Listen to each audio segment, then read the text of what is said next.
Welcome back to the Westmoreland Sports Network for this week's Recruiting Thursday, presented by Sendell Volkswagen in Greensburg. We would love to meet you. Jack Ridenour here with you, and this week we are joined by current Franklin Regional goalkeeper and Coastal Carolina women's soccer commit, Aris Lamanna. Aris, thanks so much for joining us today. First off, a big congratulations to you on the commitment. I'm sure it's been very exciting for you. How does it feel to finally have this choice made and be able to focus and enjoy your senior year of soccer? First, thank you very much. Honestly, it's been awesome. Like a big relief, huge thing taken off my shoulders. Just to know that I'm going somewhere, and then people want me for who I am and as me as a player and a person. Really excited for my senior year, mostly just because I'm trying to set some personal records for myself and break some of the past school records. And I'm just looking forward to playing with the team, developing, and just having fun. What are some of those records that you want to try to surpass? Yeah, so last year I tied the record for shutouts in a season. So the record right now is 11. I'm trying to break that, hopefully go beyond. 12 would be the goal, but hopefully as many as I can would be awesome. Well, I know that you're off to a very good start with the 3-0 win that you had earlier this week. We'll get into that in a little bit, but I want to first jump into what led you to Coastal Carolina. What was it about the program, the school, just the overall environment? Why did you want to continue your career there? So first, they actually found me. I did not actually find them. So I was at the ECNL Houston event, and head coach Jo Chubb, she really just saw me. She reached out to Steven, who's the goalkeeper coach, and he reached out to me. And I really had a few mixed thoughts about it. So, but he asked me to come on a visit, so I decided to do that. Really loved the campus, most of all. It's very welcoming. It's beautiful down there. There's palm trees everywhere, which makes it happy. Really love the coaching staff. Joe is coming from Arizona State University, which is a Pac-12, which is a Power 5 school. So I really felt like I was being recruited by a Power 5 coach, which I also have aspirations to go pro, and she said that she could get me there. So that really helped mostly with that. Also, they have a really big exercise science facility and school for that. So I'm really looking forward to going into that as my major, which I think will help. Well, it sounds like it definitely checked a lot of your boxes, and not to mention, hey, if you have palm trees when you're walking to class, you can't go wrong with that, right? That's a lot better than some of the trees around here. But I know that Coastal Carolina was one of the many schools that was after you. Old Dominion, High Point, Robert Morris, just to name a few that also had offers on the table for you. When did you start getting all of the college attention initially, and what was it like just receiving this much attention at the national level? So it was really awesome. It started on June 15th as soon as the coaches were able to talk to me and have contact in person as well. And they really just started coming off the bat, but a lot of those ones kind of fell through, or the ghosting happens and all that kind of stuff. But the main offer, my first one was from Robert Morris. That came back in November, I believe. So that was my first one. And then as soon as ECNL Florida, which was the national event that our team attended this past year, and that was whenever all the colleges really started lining up for me. Just offering me on a visit, coming to see me play more, just staying in a ton of contact. That's mostly whenever it started happening. And then as ECNL Houston hit, which was a month later, then a lot of the offers came in towards late January, early February-ish. So, yeah. Well, I'm glad you bring up the ECNL event in Houston because, like you said, that kind of seems to be where the recruiting really started to take off for you. How important was it for you to go to that event and perform at the level you did, not just for the recruiting aspect, but so you understand what it's like to go up against other elite level competition? Yes. Yeah, it's really competitive, extremely competitive. Of course, there are other teams, there are multiple conferences in the ECNL. I play in the Ohio Valley, so it's really cool to be able to play against those other conferences and see what their teams are all about. Because I know, obviously, what my conferences, because I play them all throughout regular season, but there's a lot of competition out there, and it was really fun to, explore and compete against those other teams. Well, I'm sure that, again, throughout this entire process, a very long process, very lengthy process, probably very tiring process, I'm sure there were some rewarding moments, though, throughout it all. So what was the most rewarding part about this whole recruiting process? Honestly, figuring out where you belong, like where you fit in, where you're going to go, because everybody has a different path that they're going to take on this recruiting process. So finding out where you're loved, where you're going to fit in at, who you're going to bond with, that was basically the most rewarding part about it.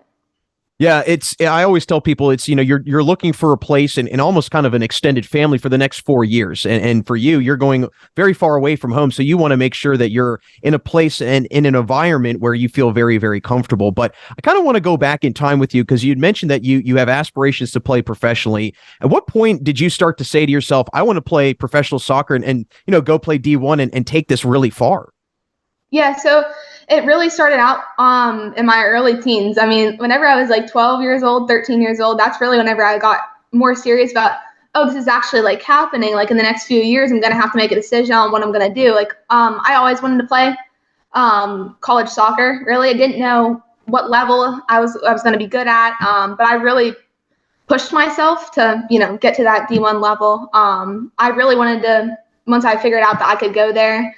I wanted to play pro ever since. So that was probably around like 14 years old. I wanted to play pro, and I've just, grinding every day to make that happen. Well, you definitely have the right attitude about it, going about it every day, just working really hard. But I want to get into the position you play because goalkeeping, I would say, is one of the most challenging positions to play in all of sports. I mean, you're basically on your own and you have a lot of space to cover, and you can only cover so much. So what are some things that people tend to get wrong about the goalkeeping position, whether it is maybe how much that goes into it or the challenges that are a typical and an obvious thing? I mean, what are some things that people get wrong about the position?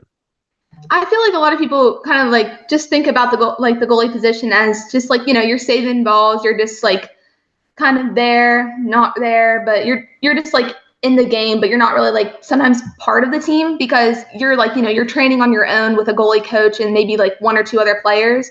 So, you're very distant from the team. So I think that's like one thing that's like kind of hard for us as well. But I mean, a lot of people get wrong that there are a lot more things that go into goalkeeper training and whatnot. Most of it's footwork, communication, lots of just like shot stopping, being able to be brave in those like hard challenges and tackles, coming out in a crowd to like collect the cross. Those are some things that like really big things that stand out. Being able to make a breakaway save, like a one-on-one. Those are some challenges that goalkeepers go, through, and people don't really realize that. They just think, oh, you're just making a save, but it's it gets you hyped up as a goalkeeper if you do that. So. Well, walk me through kind of the mentality when you're setting up for a corner, say. I mean, I'm sure that probably there's a lot of different ways that you can go about that. So, I mean, share with everyone at home what is kind of in going through your mind when that's going on, and what is kind of your approach when a corner is about to get set. Yeah. So, first, communication. You gotta set up where people are. Obviously, my high school team has a little bit of a different setup than my club team, so you have to be able to adjust to what the coach wants and what you feel comfortable with. Mostly just telling people like, mark your player. Someone's in a free space guarding a zone. You have your designated headers, so they'll like be the ones to head the ball out if you can't get there. For me, find my position. Is it going to be an in swinger? Is it going to be an out swinger? What's like which foot are they taking the kick with? So I just try to make myself as big as possible. Put my hands up because I am pretty tall. I'm 5'11". So I mean, try to cover as much space as I can and use my range to determine if I go or stay. People don't realize how challenging it can be to play, in goal. I mean, it's a very, very hard position. And for you to be able to do it at such a high level, it's an incredible feat for sure. But another big feat for your team is a nice solid win to start the season. Had a big victory against Kiski area, 3-0. When you see your offense clicking like that, I'm sure also as a goalkeeper, that increases your, mood and maybe just your overall confidence. How much reassurance do you get seeing your offense working, at such a high level like that? Oh, a lot. It's a lot of reassurance. I mean, it makes you feel happy for your teammates. It makes you feel like a little bit of relief just because, all right, now you're up. Okay, that's good. Now you don't want to get scored on.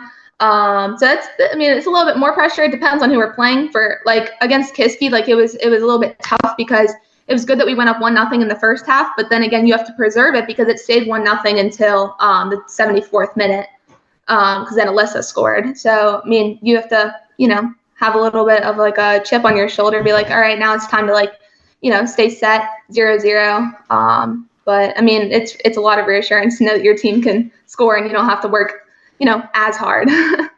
Well, you guys are definitely off to a great start. Obviously, getting that first win of the season is always a nice kind of step in the right direction. How does your team kind of keep that strong start going throughout the rest of the season? Yeah, so I think just working like, every day with Coach Scott. I mean, he's got like a great plan for us. Every practice, the girls are putting in 100% effort. I think just keep working on hitting those passes clean to feet. I mean, keeping the energy high, people like, taking their rest days, eating good food, fueling well, drinking a lot of water. I think just like all those components, just going in, I think we'll have a great season with all that.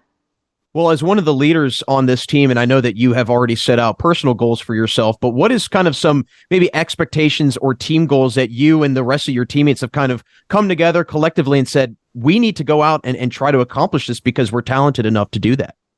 Yeah, so we really came out like this season setting actually team goals. So Coach Scott and I came up with just reaching like, playoffs, going farther in playoffs than we did because all my 3 years that we've been here, I mean, we've reached the second round, but we haven't gone farther. So we'd like to go a little bit farther this year.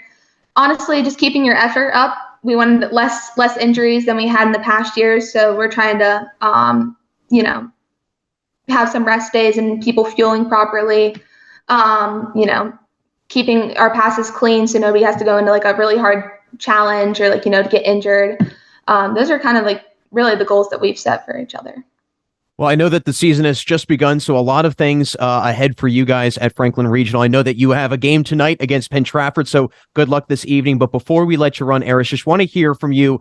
Overall, what excites you the most for when you head off to college? It can be soccer related. It can be non-soccer related. I know you mentioned the palm tree aspects of maybe the nice weather, but overall, just what is something that excites you for when you head off to Coastal Carolina?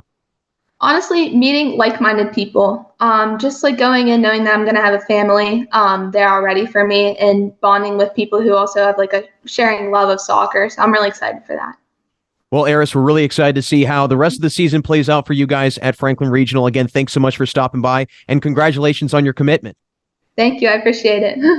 That's Coastal Carolina women's soccer commit Aris Lamanna. As always, thanks for joining us for another Recruiting Thursday presented by Sendell Volkswagen in Greensburg. We would love to meet you. Make sure you check out all of our other Recruiting Thursday features on our YouTube channel and stay tuned for our next edition of Recruiting Thursday. But for now, this is Jack Ridenour signing off, not saying a goodbye, but just a see you later, right here and only on the Westmoreland Sports Network.